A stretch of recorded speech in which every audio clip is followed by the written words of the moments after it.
জার্মানিতে আমেরিকান ফুটবলকে জনপ্রিয় করেছেন এরিশ গ্রাউ, তবে সেজন্য তাকে মূল্য দিতে হয়েছে। সাবেক এই শিক্ষক সম্ভবত সিটিই রোগে ভুগছেন। মাথায় নিয়মিত আঘাত পাওয়া থেকে এটি হতে পারে। তার মস্তিষ্কে যে ক্ষতি হয়েছে তা নিরাময় সম্ভব নয়। একটা দুর্বিষহ জীবন, কোনো কিছুই ঠিক নেই। সে কারণে মানুষ আত্মহত্যা করে, সে কারণে মানুষ অন্য মানুষকে হত্যা করে। সবকিছুই কেমন যেন হয়ে যায়, তখন আপনি আর মানুষ থাকেন না। গ্রাউয়ের কয়েকজন সাবেক সতীর্থ সিটিই রোগের লক্ষণ নিয়ে মারা গেছেন। সিটিই হলে মস্তিষ্ক কেন অকার্যকর হয়ে পড়ে তার প্রকৃত কারণ এখনও বিজ্ঞানীরা জানতে পারেননি। তবে তাদের বিশ্বাস, দীর্ঘদিন ধরে মাথায় বারবার আঘাত লাগার ফলে এই রোগ হওয়ার ঝুঁকি বেড়ে যাওয়ার সম্ভাবনা বেশি। আপনার মাথা যদি একবার দরজায় লাগে তাহলে হয়তো এটি হবে না, কিন্তু যারা বক্সিং, আমেরিকান ফুটবল বা ফুটবলের মতো খেলা খেলে থাকেন তাদের নিয়মিত মাথায় আঘাত পাওয়ার ঝুঁকি থাকে এবং তখন তাদের সিটিই হওয়ার ঝুঁকিও থাকে।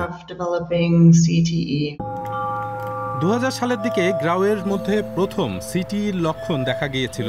তখন তার মাথা ব্যথা শুরু হয়েছিল, যা মাসের পর মাস স্থায়ী ছিল। সকাল 11টায় কাজ শুরুর আগে আমাকে 10টা অ্যাসপিরিন নিতে হতো। সেটা দিয়ে একটাই স্কুল শেষ হওয়া পর্যন্ত চলে যেত। তখন আমার মনে হয়েছিল নিশ্চয়ই কিছু সমস্যা আছে। তারও আগে নাম ভুলে যাওয়ার মতো নানান সমস্যায় পড়েছিলেন গ্রাউ। এসব কারণে 54 বছর বয়সে তিনি অবসরে যেতে বাধ্য হন। সিটিই হলো এক ধরনের নিউরো ডিজেনারেটিভ অবস্থা। মাথায় বারবার আঘাত লাগলে এমনটা হয়।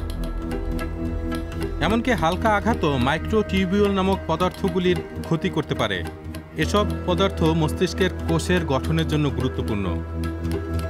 এই প্রক্রিয়া চলার সময় টাউ প্রোটিন নিঃসৃত হয়। এগুলো সাধারণত মাইক্রোটিউবিউলকে স্থিতিশীল করে।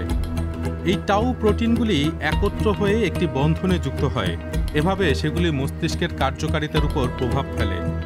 সবচেয়ে সাধারণ লক্ষণগুলি হলো স্মৃতিশক্তি কমে যাওয়া, ব্যক্তিত্বে পরিবর্তন আসা, বিষণ্ণতা ও মেজাজের পরিবর্তন। কনকাশন হলে যেমন তীব্র লক্ষণ দেখা যায়, মাথায় বারবার আঘাত লাগলে তেমনটা দেখা যায় না।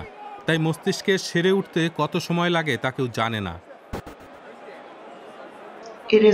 খুব সম্ভবত কোনো এক সময়ে আমরা একে ধূমপানের সঙ্গে তুলনা করব।